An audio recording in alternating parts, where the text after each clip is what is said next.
अस्सलामुअलैकुम दोस्तों, सिंधी गीतन जो बेहतरीन नाले वारो फनकार उर्स चांडियो। ओ फिटी किस्मत यार तो ते ना है मयार तू तारो आई यार। फनकार उर्स चांडियो केर ऐं किथां जो आहे? फनकार उर्स चांडियो के सिंध में एतरी शोहरत छो ऐं कीअं मिली? फनकार मरहूम उर्स चांडियो छो कुछ साल जेल में रहियो? तफ़सीली ॻाल्हि ॿोल शुरू करण खां पहिरियां जेकॾहिं तव्हां असांजे यूट्यूब चैनल ते नवां आया आहियो त महिरबानी करे असांजे यूट्यूब चैनल खे सब्सक्राइब करे घंटी जे बटन ते क्लिक करे ऐं नोटिफिकेशन ऑल करे छॾींदा। हलूं था पंहिंजे मेन टॉपिक तरफ़ त सिंध जो बबर शेर फनकार उर्स चांडियो। मिठा मानू मोर छदे राती सुनो शहर पयो।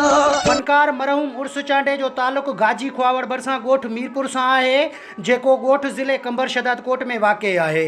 उर्स चांडे जी पैदाइश 1990 ईस्वी धारा वलद अर्ज़ मोहम्मद चांडे जे घर में थियो। उर्स चांडे खे नंढपिण खां ई ॻाइण जो शौक़ु हो। फनकार उर्स चांडे जी तालीम मैट्रिक आहे। फनकारी सां शौक़ सबबु वधीक तालीम न पिराए सघियो ऐं हिकु कामयाबु फनकार बणिजी वियो।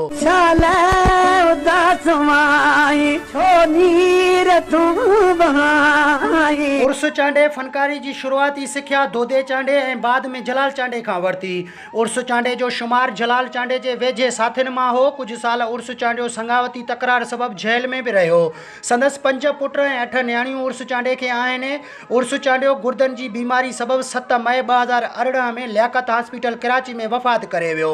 संदसि आख़िरी आरामगाह अबाणे ॻोठ में अथसि। अगरि वीडियो पसंदि अचे त असांजे यूट्यूब चैनल खे सब्सक्राइब करे घंटी जे बटन ते क्लिक करे ऐं नोटिफिकेशन ऑल करे छॾींदा। मिलंदासीं नए वीडियो में, तेसिताईं अल्लाह हाफ़िज़।